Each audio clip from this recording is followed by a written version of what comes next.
100కు పైగా దీర్ఘకాలిక సమస్యలకు ఎటువంటి ఆపరేషన్ దుష్ప్రభావాలు లేకుండా హోమియోపతి చికిత్స.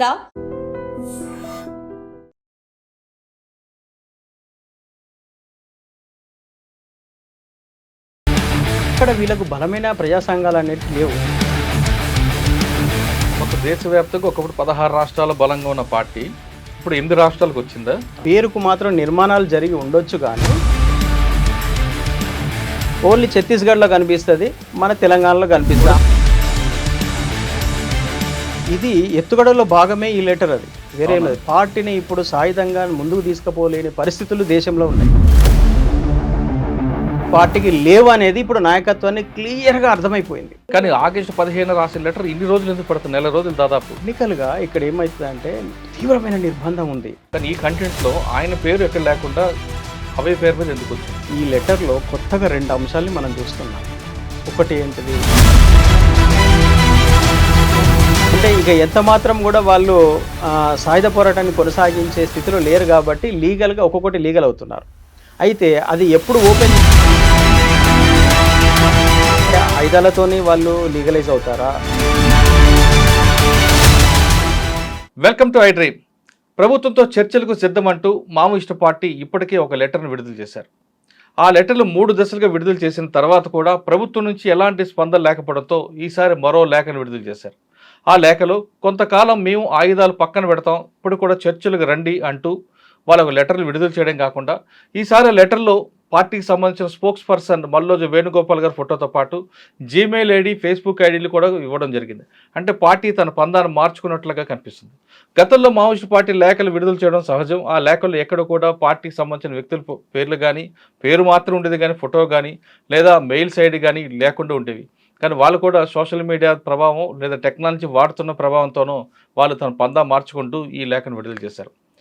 చర్చల పేరిట రండిని సిద్ధం అంటూ వాళ్ళు ఉన్న ప్రభుత్వం నుంచి ఎలాంటి స్పందన లేకపోవడంతో ఇప్పుడు ఆయుధాలు పక్కన పెడితే ప్రభుత్వం ముందుకు వస్తుందా లేదా అనే అంశం పక్కన పెడితే అసలు ఈ లేఖ పైన కొన్ని అనుమానాలు ఉన్నాయి. ఇంతవరకు చేయని ఈ విధంగా చేయడం పట్ల మావోయిస్ట్ పార్టీ లేక లేదా పోలీసులు కావాలని పక్కదో పట్టించడానికి ఈ లేఖను సృష్టించారా అనే అంశంతో పాటు, ఎందుకంటే ఆగస్టు 15లో విడుదలైన లేఖ ఈ రోజు రావడం వెనక ఉన్న ఉద్దేశం ఏంటి అనే అంశాలపై మనతో మాట్లాడడానికి మాజీ మావోయిస్ట్ టెక్ మధు ప్రస్తుతం ఉన్నారు. పార్టీ తీసుకున్న లైన్ ఎటువంటి ఉంది, ఏ విధంగా ముందుకు వెళ్తున్న విషయాల్ని మధు నడి తెలుసుకుందాం. అన్న నమస్తే. నమస్తే అన్న. మావోయిస్ట్ పార్టీ ముందు గతంలో పీపుల్స్ వార్ పార్టీ నుంచి లేఖలు రావడం అనేది సహజం. వచ్చినప్పుడు కూడా స్పోక్స్ పర్సన్ పేరు మీద రావడం, వాళ్ళకున్న ఉద్దేశాలు చెప్పడం, దాని ఖండన కానీ వివరాలు ఇవ్వడం అనేది సహజంగా జరిగేది. కానీ తర్వాత పార్టీ మావోయిస్ట్ పార్టీ అయిన తర్వాత ఒక స్పోక్స్ పర్సన్ పెట్టడం, దానికి ఒక లెటర్ ఇవ్వడం, అది కూడా నడుస్తుంది. కానీ ఇప్పుడు ఆపరేషన్ కగార్ అనేది ఒక లాస్ట్ స్టేజ్కి వస్తున్న టైంలో పార్టీ గత 2 నెలల క్రితమే చర్చలకి మేము రెడీ, శాంతి చర్చలు రెడీ అంటూ వాళ్ళకు లెటర్ ఇవ్వడం, ఆ లెటర్ మీకు కూడా తెలుసు. కానీ దాంట్లో ఛత్తీస్గఢ్ గవర్నమెంట్ కానీ, తెలంగాణ గవర్నమెంట్ కానీ, అసలు సెంట్రల్ గవర్నమెంట్ అసలు పట్టించుకోవట్లేదు. వాళ్ళు మార్చి 31కి కంప్లీట్గా క్లోజ్ చేస్తామనే దీంట్లోనే వాళ్ళు వెళ్తున్నారు. ఈ నేపథ్యంలో నంబాల కేశవరావు గారు అవ్వచ్చు, చాలామంది పార్టీకి నష్టం జరుగుతూనే ఉంది. ఈ ఒక దశకు చేరుకున్న క్రమంలో ఇప్పుడు కొత్తగా మంగళవారం నైట్ ఒక లెటర్ రావడం, మేము ఆయుధాలు కొన్ని రోజులు పక్కన పెడతాం, మాతో చర్చలు జరపండి అని ఒక లెటర్ ఇవ్వడం. ఈ లెటర్ని మనం ఏ కోణంలో చూడండి, ఎందుకంటే ఇది ఆగస్టు 15 విడుదల చేసిన లెటరు. ఆగస్ట్ అయింది, సెప్టెంబర్ మంత్ ఎండింగ్ రావడం వెనక ఉద్దేశం ఏంటి? సాధారణంగా మావోయిస్ట్ పార్టీ లెటర్లు అంటే వారం రోజులు గ్యాప్ ఉంటాయి తప్ప నెల రోజుల గ్యాప్ అనేది ఇంతవరకు ఎప్పుడు కూడా చూడలేదు. నక్సల్స్ టైంలో ఉన్నప్పుడు కూడా అంత గ్యాప్ ఎప్పుడు ఉండేది కాదు. మహా అయితే వారం 10 రోజులు. ఇన్ని రోజులు గ్యాప్ రావడానికి ఏంటి? ప్లస్ ఫోటో పెట్టడానికి ఉద్దేశం ఏంటి? మెయిల్ ఐడి, ప్రజల అభిప్రాయం తెలుసుకోవడం, అంటే పార్టీ సానుభూతి పరులకు అభిప్రాయం కావాలనో, అంటే ప్రజల్లో ఒక చర్చగా తీసుకురొచ్చినట్లుగా కనిపిస్తుంది. ఓకే, దీన్ని మనం పార్టీ లీగల్ చేయడానికి చేస్తున్నలో భాగంగా అనుకోవాలా, లేదు చర్చల పేరు మీద ప్రభుత్వానికి దగ్గర అవ్వడానికి చేస్తున్న భాగం అనుకోవాలా, లేదా అసలు లేక ఒరిజినల్దా కాదా? ఇందులో చాలా అంశాలు కనిపిస్తున్నాయండి. గౌరవనీయులు ప్రధానమంత్రి గారు పార్టీ యొక్క రాసిన లెటర్లోనే, ఆ రాతలోనే కొన్ని తేడాలు కనిపిస్తున్నాయి. మీరైతే ఎలా చూస్తారు దాన్ని? ఇంతకు ముందు మనం ఒక 1 వీక్ బ్యాక్ మనం ఒకటి చూసుకుంటే ఒక 10 పేజీల లెటర్ ఒకటి మావోయిస్ట్ పార్టీ రిలీజ్ చేసింది. ఈ 10 పేజీలలో ఏంటంటే ఇంతకు ముందు జరిగినటువంటి అనేకమైనటువంటి ఎన్కౌంటర్ల గురించి ప్రస్తావిస్తూ, దాంట్లో నంబాల కేశవరావు గారి ఎన్కౌంటర్ను కూడా ప్రస్తావిస్తూ చాలా విషయాలు రాశారు దాంట్లో. ప్రస్తుతం మారుతున్న పరిస్థితులలో పార్టీ దాన్ని అంచనా వేయడంలో ఫెయిల్యూర్ అయ్యిందనే విషయాన్ని కూడా చాలా స్పష్టంగా వాళ్ళు చెప్పడం జరిగింది దాంట్లో. తర్వాత అదే క్రమంలో అదే లెటర్లో ఏమన్నారంటే ఈ సరెండర్లను కూడా మనము నిరోధించాలి. ఈ మధ్యకాలంలో చాలామంది సరెండర్ కావడం జరిగింది. దాంట్లో రాష్ట్ర కమిటీ సభ్యుల దగ్గర నుంచి సాధారణ సభ్యులు కూడా ఉన్నారు. అది ఇటువంటి సరెండర్లను నిరోధించాలని ఆ 10 పేజీల ఒక లెటర్లో కొన్ని పేరాలు రాయడం అనేది జరిగింది. అది రాస్తూనే ఏమనంటే అమరులు ఏవైతే ఆశయాలు వాళ్ళు నెరవేర్చకుండా పోయారో ఆ ఆశయాల్ని మనం నెరవేర్చాలి అనే విషయాన్ని వాళ్ళు చాలా స్పష్టంగా దాంట్లో రాశారు. ఇంకొకటి ఎన్ని నష్టాలైనా ఎన్ని కష్టాలైనా భరిస్తూ పార్టీని ముందుకు తీసుకువెళ్దామనే సెన్స్లో రాశారు తప్ప ఆ లెటరు. దాంట్లో ఎటువంటిది కూడా ప్రభుత్వంతో చర్చలు జరిపి పార్టీని లీగలైజ్ చేద్దామని ఆ 10 పేజీల లెటర్లో లేదు. అయితే ఇది ఆగస్టులో వచ్చినటువంటి లెటర్గా మనం ఇప్పుడు చూస్తున్నాం. ఆ డేట్ను బట్టితే మనకు అర్థమవుతుంది. కానీ ఇక్కడ మనం ఒకటి అర్థం చేసుకోవాలి. మనం ఇంతకుముందు గతంలో మనము చర్చ చేసినప్పుడు ఆ ఇంటర్వ్యూలో మనం మాట్లాడుకున్నాం. పార్టీకి ఇంకా వేరే ఆల్టర్నేటివ్ దారులు అనేటివి లేవు, అన్నీ మూసుకుపోయినాయి, ఇప్పుడు సరెండర్ అవ్వడం తప్ప వేరే లేదు అని చెప్పేసి మనం అనుకున్నాం. పార్టీ కూడా అదే నిర్ణయానికి వచ్చింది.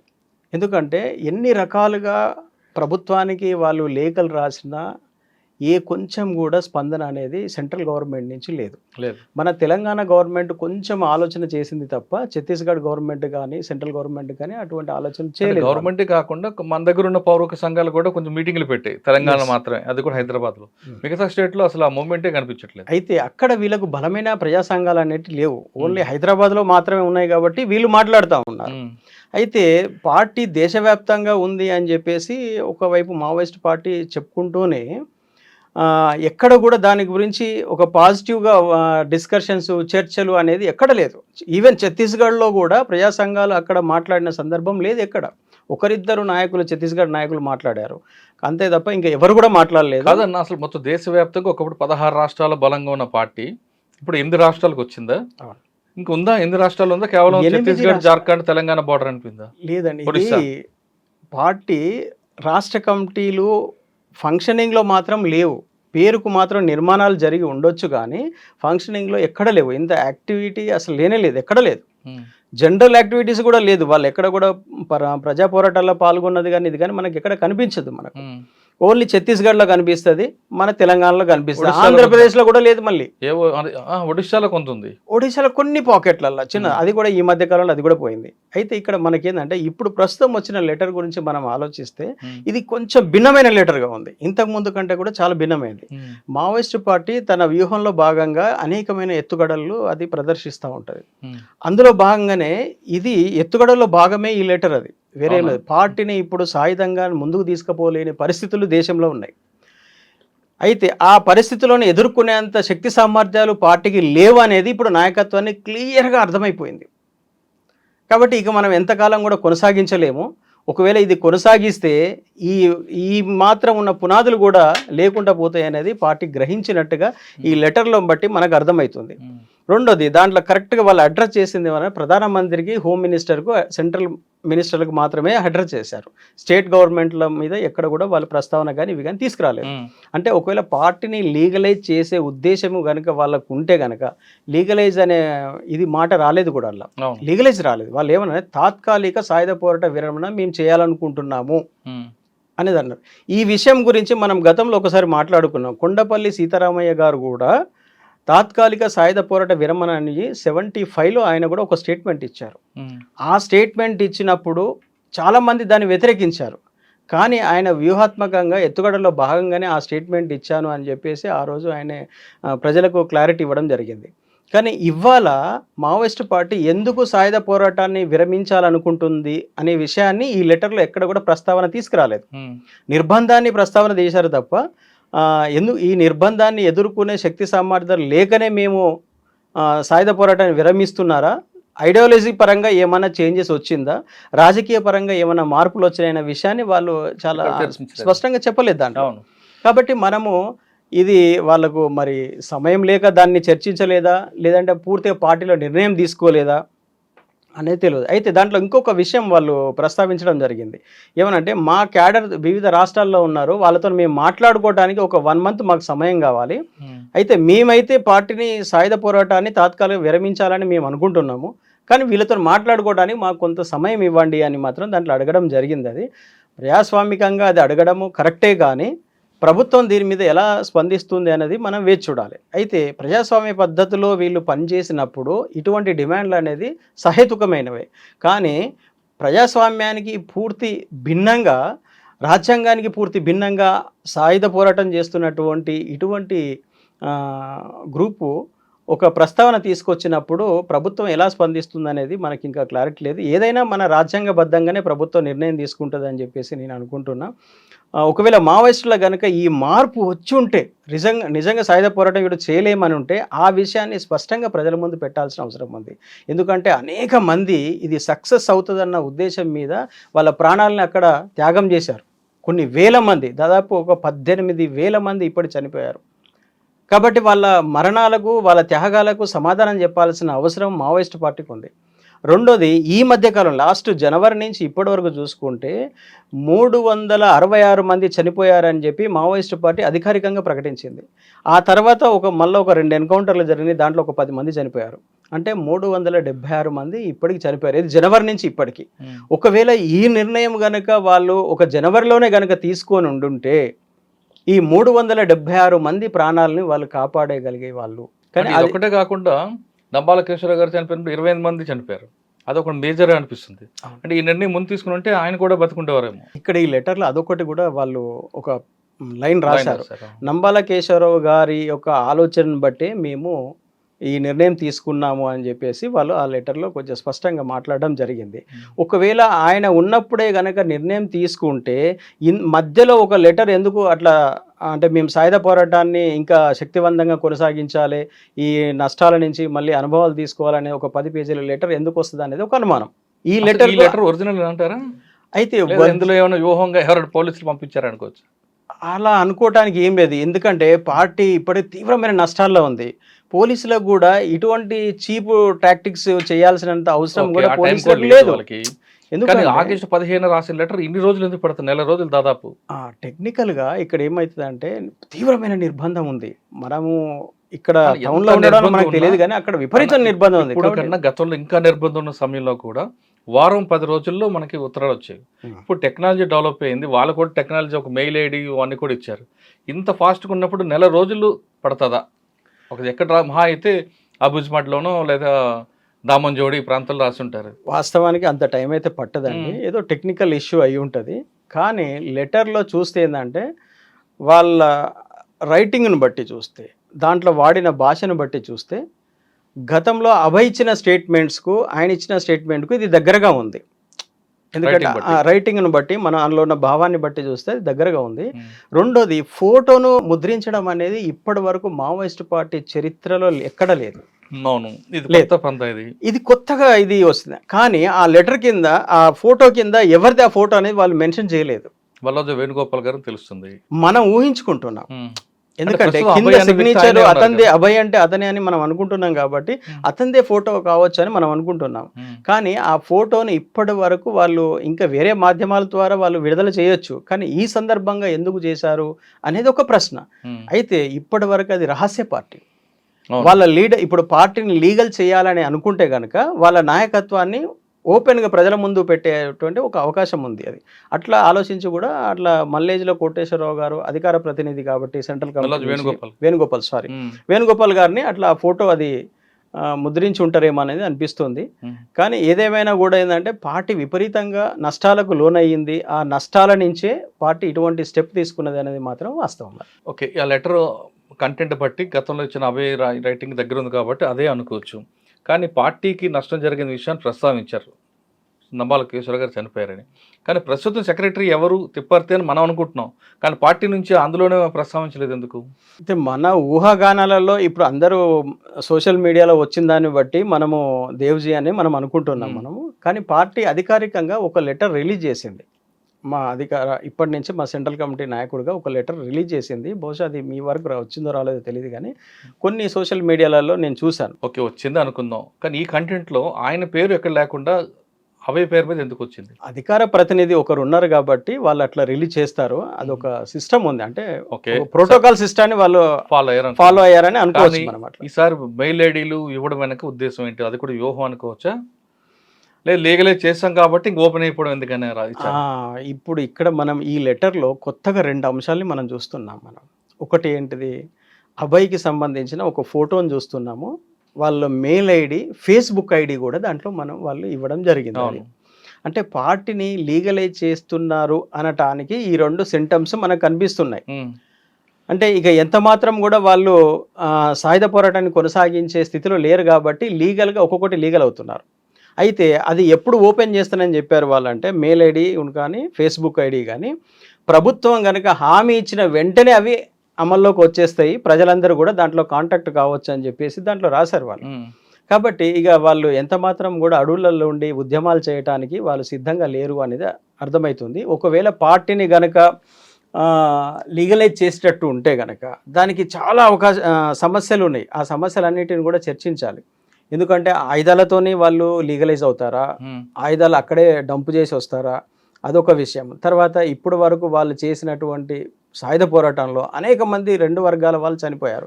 సామాన్య ఆదివాసులు చనిపోయారు, పోలీసులు చనిపోయారు, పార్టీ కార్యకర్తలు చనిపోయారు. అంటే అది ఒక్కటే కాకుండా ఛత్తీస్గఢ్, ఒరిస్సా ప్రాంతాల్లో ఇంకొక విషయాన్ని లేవనెత్తారు.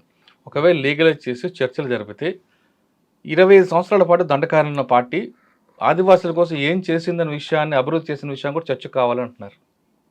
అది ప్రధానంగా జరగాల్సిన చర్చ. అది ఏం చేసాం ఆదివాసుల కోసం? 45 ఏళ్ళు అండి, 45 ఏళ్ళుగా ఆదివాసులలో ఏం డెవలప్మెంట్ తీసుకొచ్చారు, ఇంతమంది రక్త తర్పణ చేసి ఏం సాధించారనేది అది ఒక చర్చ. అది కానీ ఆ చర్చ ఎప్పుడు మనం అంటే ఇది లీగల్, ముందు వాళ్ళు మేము లీగల్ అవుతున్నాము అని చెప్పి వాళ్ళు ధైర్యంగా ముందుకు వస్తే కనుక డెఫినెట్లీ ఆ చర్చను మనము చేయాలి. అది ఎందుకంటే సాయుధ పోరాటం వల్ల చాలా నష్టం జరిగింది, ప్రభుత్వానికి నష్టం జరిగింది, ప్రజలకు నష్టం జరిగింది, ఇటు మావోయిస్ట్ పార్టీకి నష్టం జరిగింది. కానీ పార్టీ సంబంధించిన వ్యక్తులు ఏమంటారంటే, బయట ఉండి మాట్లాడడం కాదు, లోపల జంతన సర్కారు పెట్టి అక్కడ ఆదివాసుల అభివృద్ధి కోసం ఏం చేస్తాం, చెరువులు కట్టించి, స్కూల్స్ పెట్టాం, ఇల్లు కట్టాం, వాళ్ళకి మౌలిక సదుపాయాలు కల్పించాం, రాజకీయంగా వాళ్ళకి చైతన్యం కల్పించాం అంటే వాళ్ళు చెప్తున్నారు. సార్ ఇది చెప్పుకోవటానికి అన్నీ బాగానే ఉంటాయి, ప్రాక్టికల్గా వచ్చినప్పుడు ఎక్కడ అంత ఒకప్పుడు 10 ఏళ్ల కింద అమలైందేమో కానీ 10 ఏళ్ల తర్వాత ఇప్పుడు ఎక్కడ లేదండి. లాస్ట్ 5 years నుంచి మనం చూసుకుంటే కూడా ఎక్కడ కూడా లేవు, అన్నీ విచ్ఛిన్నం అయిపోయినాయి. ఎందుకు విచ్ఛిన్నం అయిపోయినాయి? దానికి బలమైన నిర్మాణాలు లేకపోవడం. దాంట్లో సాయుధ పోరాటం చేయడం అంత ఆషమాషిగా, సాయుధ పోరాటాలు అన్నీ విఫలమైపోయినాయండి. ఇక్కడ మన దేశంలో కాదు, చాలా దేశాలలో కూడా విఫలమైపోయినాయి. ఇప్పుడు మనం అనుకున్నట్లుగా Maoist party, China party president ఎవరైతే ఉన్నారో అప్పుడు ఉన్నటువంటి చైర్మన్ మావో జెడాంగ్, ఆయన నాయకత్వంలో ఏ విధంగానైతే పోరాటం చేశారో అదే పోరాటాన్ని ఇక్కడ వాళ్ళు చేయాలనేది ఒక పార్టీ యొక్క నిర్ణయం. అది ఆ నిర్ణయంలో భాగంగా వీళ్ళు 45 ఏళ్ళుగా వీళ్ళు చేసినటువంటి సాయుధ పోరాటంలో ఒక్క ప్రాంతంలో కాన్సన్ట్రేషన్ చేశారంటే ఎక్కడా లేదు. ఇవాళ దండకారణ్యంలో ఒక 7-8 జిల్లాలలో మాత్రమే ఉంటుంది, దండకారణ్యంలో మొత్తం జిల్లాలలో లేదు. తర్వాత ఇంకోటి అటు మహారాష్ట్రలో లేదు, అటు మధ్యప్రదేశ్లో లేదు, అటు జార్ఖండ్లో లేదు, ఇటు ఒరిస్సాలో లేదు, ఆంధ్రప్రదేశ్ తెలంగాణలో కూడా ఎక్కడ లేదు. అన్నీ కొంచెం బార్డర్లలో అక్కడక్కడక్కడక్కడ ఉన్నది తప్ప అదే వాళ్ళకు విముక్తి ప్రాంతం లాగా వాళ్ళు ఫీల్ అయ్యి అక్కడ పనిచేశారు. కర్రగుట్ట లాంటి చోట్ల కొద్దిగా ఒక 10-15 సంవత్సరాలుగా అది కొద్దిగా స్థావర ప్రాంతంలాగా వాడుకున్నారు. కానీ ఒక్కసారి ప్రభుత్వం దాని మీద దాడి చేస్తే 1 నెలలోనే దాన్ని వికెట్ చేసిపోవాల్సి వచ్చింది. దండకారణ్యంలో ఉన్నంత బలంగా ఏ రాష్ట్రాల్లో లేదండి. పేరుకు చెప్పుకోవడానికి చాలా రాష్ట్రాలు ఉన్నాయి తప్ప ఏ రాష్ట్రాల్లో బలంగా లేదు. అయితే దండకారణ్యం చుట్టూనటువంటి మధ్యప్రదేశ్ కానీ, మహారాష్ట్ర కానీ, జార్ఖండ్ కానీ, ఒరిస్సా కానీ, ఆంధ్రప్రదేశ్ కానీ, తెలంగాణ కానీ, ఈ రాష్ట్రాలలో ఎప్పుడో పార్టీ కొలాప్స్ అయిపోయింది. ఈ రాష్ట్రాల్లో ఎక్కడ కూడా బలంగా లేదు. అది దాని నిర్మాణం ఉన్నటువంటి దండకారణ్యంలోంటి ఛత్తీస్గఢ్లో ఒక 7-8 జిల్లాలలో తప్ప ఇంకా ఎక్కడ లేదు. అక్కడ కూడా వాళ్ళు పెట్టినటువంటి ఏవైతే అభివృద్ధి కార్యక్రమాలని చెప్తున్నారో, వాళ్ళు జంతన సర్కార్ కార్యక్రమాలు చెప్తున్నారో అవి కూడా ఎక్కువ కాలం నడవలేదు. అది కూడా వాళ్ళ చేతిలో ఉన్న తుపాకీ భయపడి ప్రజలు కొంత దగ్గర అయ్యారు తప్ప ఐడియాలజీకి స్పందించి మాత్రం కాదనేది మనకు అర్థమవుతుంది. ఎందుకంటే ఒకవేళ జంతన్ సర్కారు అక్కడ ఇంప్లిమెంటేషన్ చేసి ఉంటే కనుక వాళ్ళ యొక్క ఆదాయ వనరులు పెరగాలి, వాళ్ళ లైఫ్ స్టైల్ పెరగాలి. కాబట్టి అక్కడ ప్రజల లైఫ్ స్టైల్ పెరగలేదు, వాళ్ళ ఆదాయ వనరులు పెరగలేదు, తర్వాత వాళ్ళ అక్కడ విద్యము వైద్య అనేది అభివృద్ధి చెందలేదు. 45 ఏళ్ల కింద ఎలాగున్నదో ఇప్పుడు అలాగే ఉంది. అవును. కాబట్టి అవి సక్సెస్ అయినాయని మనం అనుకోవద్దు. మనం అయితే ఒకసారి మనం వెనక్కి వెళ్దాం. మీరు పార్టీలో చాలా కాలం పనిచేశారు. వాళ్ళు చేసిన త్యాగాలు మాత్రం మర్చిపోలేము. అందులో ఎవరు అవునన్నా కాదన్నా త్యాగం త్యాగం. ఇక్కడ వర్గ సంబంధం గొప్పదా, రక్త సంబంధం గొప్పదా అని చర్చ వచ్చింది అనుకోండి, మీరేదేం చెప్తారు? నేను గతంలో కూడా చెప్పాను, వర్గ సంబంధం అంటే నేను వర్గ పోరాటంలో పనిచేసినంత కాలము నేను వర్గ పోరాటమే గొప్పదని, వర్గ సంబంధమే గొప్పదని అనుకున్నాను. కానీ దానికంటే గొప్పది మానవ సంబంధాలు. తర్వాత తల్లిదండ్రులు మనకిచ్చినటువంటి ఈ లైఫ్ అనేది ఒక గిఫ్ట్ లాంటిది. కాబట్టి అది రక్త సంబంధం నుంచి వచ్చింది.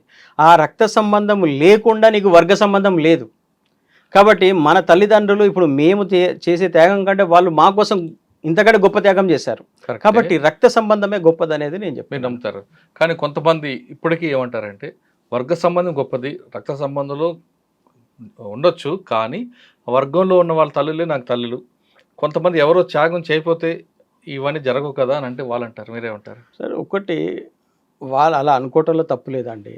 వాళ్ళకు డెమోక్రసీలో ఎవరు ఏ విధంగానైనా అనుకోవచ్చు. కానీ ముందు నీకు జన్మనిచ్చిన తల్లిని, నిన్ను నవమాసాలు పోసిన తల్లిని ముందు గుర్తించాలి. నీ తండ్రిని గుర్తించాలి. నువ్వు చదువుకోవటానికి, ఇంత విద్యాబుద్ధులు నీకు రావటానికి, ఇంత నాలెడ్జ్ రావటానికి నీ తండ్రి కారణం, నీ తల్లి కారణం. వాళ్ళ ఇద్దరిని నువ్వు విస్మరించేసి ప్రజలలో చూసుకుంటానంటే అంతకంటే మూర్ఖత్వం ఇంకొకటి లేదనేది నాకు అనిపిస్తుంది. మరి మీరు గతంలో? నేను అదే కదా, నాకు మిడిమిడి జ్ఞానం ఉన్నప్పుడు నేను మావోయిస్ట్ పార్టీలకు వెళ్ళాను. వాస్తవానికి నాకు అప్పుడు అంత జ్ఞానం నాకు లేదు. తుపాకులు అంటే ఒక క్రేజ్, ఆ క్రేజ్ నుంచి అట్లానే గద్దరు పాటలు అంటే ఉన్న ఒక హీరోయిజం, ఆ పాటల్లో హీరోయిజం వల్ల నేను మావోయిస్ట్ పార్టీలకు వెళ్ళాను. అప్పుడు నాకు ఈ వర్గ పోరాటము, వర్గ సంబంధాలు, తల్లిదండ్రుల కంటే గొప్ప వాళ్ళని ఇట్లాంటి రాజకీయాలు నాకు పెద్దగా అప్పుడు తెలియదు. పార్టీలోకి వెళ్ళిన తర్వాత నేను రాజకీయాలు నేర్చుకున్నాను. వెళ్ళకముందు ఇవన్నీ మాకు ఎవరు చెప్పలేదు. అప్పుడు బయటకు వచ్చిన తర్వాత దాని విలువేందో తెలిసింది. ఇంకా దాని విలువేందో తెలిసింది. Great relationship mother. కానీ ఏదేమైనా పార్టీ అప్పుడు చేసిన పని బట్టే ప్రభుత్వం ఈరోజుకి ఎందుకు వచ్చిందో వాస్తవం కదంటారు సార్. ఇక్కడ కొన్ని ఫలితాలు అనేది వచ్చినాయి, రాలేదని మనం అనవద్దు మనం. ఎందుకంటే అప్పుడు కుల వివక్షత అనేది విపరీతంగా ఉండేది. ఆ టైంలో మావోయిస్ట్ పార్టీ స్ట్రగుల్ వల్ల కుల వివక్షత అనేది పోయింది. దానివల్ల కుల సంఘాలు పుట్టుకొచ్చినాయి. అవును. ఈ కుల సంఘాలు చేసిన పోరాటం వల్ల ఒక ఎస్సీని కానీ ఒక ఎస్టీని కానీ కులం పేరు పెట్టి తిట్టలేనటువంటి పరిస్థితులు వచ్చినాయి. వాళ్ళకు ఆత్మగౌరవం వచ్చింది. వాళ్ళకు కొంచెం తలెత్తుకొని మాట్లాడగలిగినటువంటి ధైర్యాన్ని ఈ పోరాటం. కుల సంఘాలు పెరగబట్టే కదా ప్రజలు పార్టీకి దూరం అయ్యారు. అది ఒకటి ఉంది. అంటే వర్గ భావజాలం అనేది అంత విస్తృత, కుల సంఘాల ప్రాముఖ్యత గురించి చెప్పినంత బలంగా వర్గ సంబంధాలు, వర్గ పోరాటాలు అనే దాని అంశం మీద అంత బలంగా జరగలేదు. అది సాయుధ పోరాటము, ఎన్కౌంటర్లు, ఈ పోరాటాలు, ఈ దాడులు, ప్రతిదాడులు, వీటి మీదనే కాలం గడిచింది తప్ప సైద్ధాంతికంగా ప్రజల్ని కమ్యూనిస్టు భావజాలం వైపు నడిపించడంలో ఫెయిల్ అయ్యారు. అన్న మీరు చెప్పండి, ఇప్పుడున్న పరిస్థితుల ప్రకారం భారతదేశం చాలా అభివృద్ధికి ఒక అమెరికాతో పోటీ పడే స్థాయికి వెళ్తున్నాం. ఇటువంటి క్రమంలో భారతదేశంలో మరోసారి విప్లవం వచ్చే అవకాశం ఉందా అన్న? ఇది చాలా కీలకమైన ప్రశ్న. ఇది భవిష్యత్తులో, ఇప్పుడు మన దేశంలో కాదు, ఏ దేశంలో కూడా సాయుధ పోరాటాలు సక్సెస్ కావు. అటువంటి పరిస్థితులు లేవు. ఎందుకంటే ప్రజలు చాలా చైతన్యంగా ఆలోచిస్తున్నారు. ఫోన్లో ఒక మెసేజ్ వస్తే ఆ మెసేజ్కి స్పందించి దేశం మొత్తం కలుగుతున్న పరిస్థితులు ఇప్పుడు ఉన్నాయి. ఉదాహరణకు మనము శ్రీలంకలో చూసుకున్నప్పుడు శ్రీలంక ప్రభుత్వానికి వ్యతిరేకంగా సోషల్ మీడియాలో వచ్చిన మెసేజ్లే చాలా కీలకమైన పాత్ర. శ్రీలంక కాదు, బంగ్లాదేశ్ కానీ, నేపాల్, బంగ్లాదేశ్ అంతే, నేపాల్ అంతే. నేపాల్లో చూడండి అసలు ప్రభుత్వం ఏ పార్టీ దానికి పునాదులు లేకుండా చేశారు. అంటే ప్రజలు చైతన్యం వచ్చింది కాబట్టి సమస్య వచ్చిందని వాళ్ళే. ఏ సాయుధ పోరాట భావజాలం అవసరం లేదండి ఇక్కడ. ఇప్పుడు సాయుధ పోరాటము, కమ్యూనిస్టు పార్టీ అస్సలు అవసరమే లేదు. అది ప్రజలు చాలా చైతన్యవంతంగా ఉన్నారు. వాళ్ళకి అన్యాయం జరిగితే వాళ్ళు ఎదిరించడానికి ఏ రకంగానైనా ముందుకు వస్తారు. కానీ సాయుధ పోరాటంగానే రావాల్సిన అవసరం లేదు. ఇవాళ నిజంగా కనుక మావోయిస్టు పార్టీ దాన్ని కనుక స్వీకరిస్తే ఈ పార్టీకి ఎప్పుడో బయటికి రావాల్సిందే. కానీ పార్టీలో కొంతమంది పెద్దలు ఏమంటారంటే మావోయిస్ట్ పార్టీ అనేది ఫినిక్స్ పక్షి లాంటిది, ఎప్పటికైనా అది ఎగురుతుంది అని అంటుంటారు. ఇప్పటికే చాలా నష్టం జరిగింది మురళి గారు. ఇంకా ఫినిక్స్ పక్ష అంటే ఇంకా ఇప్పుడు ఇంకా తీవ్రమైన నష్టం జరుగుతుంది అది. అయితే కావచ్చు కానీ ఆ త్యాగాలను మనము తక్కువ అంచనా వేయకూడదు. మనము మావోయిస్టులు చేసినటువంటి కానీ త్యాగాన్ని దీర్ఘకాల అప్పుడు పోరాటం అనేది ఎప్పటికైనా వస్తుంది అంటారు కదండి. రాదండి, ఇంపాసిబుల్ అది. సాయుధ పోరాటం సక్సెస్ అనేది ఇంపాసిబుల్. అది ఏ రకంగా అవుతుంది చెప్పండి ఒకటి. సాయుధ పోరాటాన్ని నేను ఎందుకు నా ప్రాణాలని తెగించి నేను ముందుకు వస్తాను చెప్పండి. నాకు అంత తీవ్రమైన అణచివేత నా మీద ఉండాలి. అటువంటి అణచివేత మన దేశంలో ఎక్కడ ఉంది లేదు. అనేది. అవును. ఒక దగ్గర అణచివేత వచ్చిందంటే దాని తర్వాత 5 ఏళ్ల తర్వాత వచ్చే ప్రభుత్వము వాళ్ళకు రిలాక్సేషన్ ఇస్తుంది, అక్కడ వాళ్ళ సమస్యలను తీరుస్తుంది. డెమోక్రసీలో అంత ఈజీ కాదండి సాయుధ పోరాటం సక్సెస్ అవ్వడం, ఇంపాసిబుల్ అది. రాచరిక వ్యవస్థలు ఉన్న దగ్గర సక్సెస్ అయ్యిందండి. మిలిటరీ ఆధిపత్యం అంటే ఒక డిక్టేటర్షిప్ ఉన్న దగ్గర సక్సెస్ అవుతుంది. కానీ ఇక్కడ ఇది డెమోక్రసీ కంట్రీ. ఇక్కడ 5 ఏళ్ళకి ఒకసారి ప్రభుత్వం మారుతుంది, ప్రజలకు కొన్ని వెసులుబాట్లు వస్తున్నాయి, ప్రజలకు కొన్ని సౌకర్యాలు పెరుగుతున్నాయి. కరెక్ట్. కాబట్టి ఎక్కడ ఛాన్స్ ఆలోచన దూరం మారుతుంది. చాలా ఇవాళ మావోయిస్ట్ పార్టీ అది మాట్లాడడం అనేది ఆశాస్పదం అండి. ఎందుకంటే 50 ఏళ్ళ వాళ్ళ ఎక్స్పీరియన్స్ ఏం చెప్తుంది, ఆచరణ ఏం చెప్తుంది, దాని గురించి ఆలోచించాలి వాళ్ళు. 50 ఏళ్ళుగా ఎక్కడండి ప్రజలు. ఇవాళ ఉస్మాన్ యూనివర్సిటీలో ఎంతమంది పోయి సాయుధ పోరాటంలో ఆయుధాలు పట్టుకొని తిరుగుతున్నారు, ఇక్కడే ఉండి చేస్తున్నారు కదా, ఇక్కడే ఉండి మాట్లాడుతున్నారు కదా. మన తెలంగాణలో కేసీఆర్ గారు ఆ టైంలో తెలంగాణ సాయుధ పోరాటం అంటే తెలంగాణ ఉద్యమం గురించి చేసినంత ప్రచారము అది ప్రజలలో ఒక ప్రభంజనాన్ని సృష్టించింది, తెలంగాణను ఏర్పాటు చేసేలాగా వచ్చింది అది. కానీ ఇలా మావోయిస్టులు అదే తెలంగాణలో ఉండి సాయుధ పోరాటం చేస్తూ ఎంత ప్రభంజనాన్ని సృష్టించారు చెప్పండి. నేను ఇప్పుడు ఇంకొక విషయం చెప్తున్నా మీకు. ఒకవేళ మావోయిస్ట్ పార్టీ సాయుధ పోరాటాన్ని గనక విరమించి గనక ప్రజాక్షేత్రంలోకి వచ్చి గనక ప్రజల తరపున గనక నిలబడి పార్లమెంటు పంతాను స్వీకరిస్తే గనక తెలంగాణలో ఫస్ట్ గవర్నమెంటు మావోయిస్టులది ఏర్పడుతుందండి. ఇక్కడ ప్రజలు ఒకసారి విశ్వసిస్తారు. కేసీఆర్ గారిని ఎట్లయితే విశ్వసించారో మావోయిస్టులు వచ్చి గనక మేము డెమోక్రసీ ప్రాసెస్లో మేము ముందుకు వెళ్తాము అని చెప్పి కనుక వస్తే కనుక తెలంగాణలో ఏర్పడే గవర్నమెంట్ మావోయిస్టులదే ఉంటుంది. ఫైనల్గా చెప్పండి, ఒకవేళ ప్రభుత్వం స్పందించకపోతే పార్టీ తీసుకునే లైన్ ఏ విధంగా ఉంటుంది? ఒకటి క్లియర్ అండి, వాళ్ళు ఇప్పటి వరకు ఎవరైతే సరెండర్ కాకుండా ఉన్నారో వాళ్ళు చనిపోవటానికి వాళ్ళు సిద్ధపడి అక్కడ ఉన్నారు. అయితే వాళ్ళ ఉద్దేశం ఎందుకు ఇప్పుడు సాయుధ పోరాటం విరమిస్తామని ఎందుకు అంటున్నారంటే ఆ భావజాలాన్ని రక్షించుకోవడం కోసము వాళ్ళు ఇటువంటి ఎత్తుగడ తీసుకున్నారు. వ్యూహంలో భాగంగానే ఎత్తుగడ తీసుకున్నారు. ఇది ఒకప్పుడు కొండపల్లి సీతారామయ్య కూడా సేమ్ ఇటువంటి సిచ్యువేషన్లోనే ఆ నిర్ణయం తీసుకున్నాడు. ఆయన తీసుకున్నప్పుడు అందరూ చాలా మంది బహిష్కరించారు కదా ఆయన. ఆ బహిష్కరించిన దాంట్లో వీళ్ళు సెంట్రల్ కమిటీ వాళ్ళు కూడా ఉన్నారు. అప్పుడు వీళ్ళందరూ సీనియర్ కదా, అది తప్పని కదా తీర్మానం చేసింది. కొండపల్లి సీతారామయ్య సాయుధ పోరాటాన్ని తాత్కాలిక విరమణ స్టేట్మెంట్ ఇవ్వడమే తప్పని చెప్పి ఆ రోజుల్లో విపరీతమైనటువంటి ఆయన మీద వ్యక్తిగతమైనటువంటి ఆరోపణలు చేశారు కదా. ఇవాళ అడితే పరిస్థితి ఇవాళ మావోయిస్ట్ పార్టీకి వచ్చింది 50 ఏళ్ళ తర్వాత. కాబట్టి ఇవాళ అది కరెక్టే అని చెప్పేసి మనం అనాల్సి వస్తుంది. ఎందుకు అంటే అక్కడ విపరీతమైన రక్తపాతం జరుగుతుంది. అది ఆదివాసులు బలైపోతున్నారు. అక్కడ ప్రజలకు ఒక కన్ఫ్యూజన్ క్రియేట్ చేసి పెట్టారు మావోయిస్ట్ పార్టీ. అనవసరంగా వాళ్ళు దాంట్లో చనిపోతున్నారు. ఆ ప్రాణ నష్టాన్ని తగ్గించడం కోసము ఈ నిర్ణయం కరెక్టే అనేది ఇవాళ మనకు అర్థమవుతుంది. అది మావోయిస్టులు కూడా దాన్ని సమర్థించుకోవాల్సిన పరిస్థితి ఉంది ఇప్పుడు. అది కాదండి, ప్రభుత్వం నుంచి ఏమైనా సానుకూలంగా అవకాశం వచ్చిందా, లేదా మార్చి 26 డేట్ దగ్గర పడుతుంది కాబట్టి ఇంకెందుకులే అని వదిలిపెడతారు ప్రభుత్వం? భావజాల ప్రకారంగా అండి ఇప్పుడున్నటువంటి కేంద్ర ప్రభుత్వము అటువంటి నిర్ణయం తీసుకోకపోవచ్చు. ఎందుకంటే మావోయిస్టు పార్టీ భావజాలానికి కేంద్ర ప్రభుత్వంలో ఉన్నటువంటి పార్టీ భావజాలానికి పూర్తి భిన్నమైన వ్యతిరేకంగా ఉంది. అయితే కొన్ని ప్రజాస్వామిక శక్తులు బలంగా కనుక ఫోర్స్ చేస్తే కొంత అవకాశం ఇవ్వచ్చు అనేది నాకు అనిపిస్తుంది. అయితే దీంట్లో 2 పార్టీలు బలంగా ఇక్కడ మన కేంద్ర పార్టీలు 2, ఒకటి కాంగ్రెస్, ఒకటి బీజేపీ ఉంది. బీజేపీ మాత్రం అటువంటి నిర్ణయం తీసుకోకపోవచ్చు అనేది నాకు అనిపిస్తుంది. ఒకవేళ కాంగ్రెస్ పార్టీకి సంబంధించిన వాళ్ళు కనుక వీళ్ళు కొంచెం ఇనిషియేట్ చేయొచ్చు, చేసి ఇది వీళ్ళకి అవకాశం ఇస్తే బాగానే ఉంటుందని అనొచ్చు. కానీ దీంట్లో చాలా సమస్యలు, టెక్నికల్ సమస్యలు చాలా ఉన్నాయి. అది కొంచెం దాని గురించి సీరియస్గా చర్చ చేయాల్సిన అవసరం కూడా ఉంది. దానివల్ల పార్టీ ఇప్పటికైనా సరే తన పందా మార్చుకొని పూర్తిగా లీగలైజ్ చేయడం చాలా బెటర్ అంటున్నారు టెక్ మధు గారు. అంతేగాని కొంతకాలం విరామాన్ని కొంతకాలం ఆయుధాలు పక్కన పెడతామంటే జరిగేది కాదు. ప్రభుత్వం కూడా ఒక తుది దశకు వస్తుంది కాబట్టి ఆపరేషన్ కగార్ ఈ సమయంలో బీజేపీ ప్రభుత్వం కూడా దానికి సానుకూలంగా స్పందించిందంటూ మధు చెప్తున్నారు. ఇంకొక మంచి ఉద్దేశం, మంచి ఒక మాట చెప్పారు. అక్కడ పనిచేస్తున్న పార్టీలో పనిచేసిన అందరూ కూడా వాళ్ళ త్యాగాలు మర్చిపోలేనివి. అటువంటి వాళ్ళు రాజకీయంగా చాలా అవసరం ఉంది కాబట్టి వాళ్ళు పూర్తిగా లీగల్ వచ్చేసి పార్లమెంటు ఎన్నికల ప్రచారం వాళ్ళు కానీ ముందుకు వస్తే ఖచ్చితంగా ప్రజలు వారికి అవకాశం ఇవ్వడానికి సిద్ధంగా ఉన్నారంటూ టెక్ మధు చెప్తున్నారు. ఇది మావోయిస్ట్ పార్టీ లీడర్పై టెక్ మధు గారి అభిప్రాయం. వచ్చే వారం మరో అంశంలో మళ్ళీ కలుద్దాం. అంతవరకు నమస్తే. Thank you very much. నమస్తే. And for more videos, Please subscribe to iDream. Please subscribe to iDream. Please subscribe iDream. And please subscribe to iDream. For more videos, subscribe to iDream. please like, share, and subscribe to the channel. Congratulations, iDream. subscribe to iDream. Subscribe to iDream. So subscribe to iDream Media. iDream team అందరికి huge congratulations. Please subscribe iDream Media. Please subscribe to iDream. Subscribe iDream. Please subscribe to iDream. iDream అంటే నా కళల ఛానల్ను subscribe చేసుకున్న నోరు తిరుగుతలేదు, మీరైతే గంట గుర్తు కొట్టండి. For more such videos, please subscribe to iDream.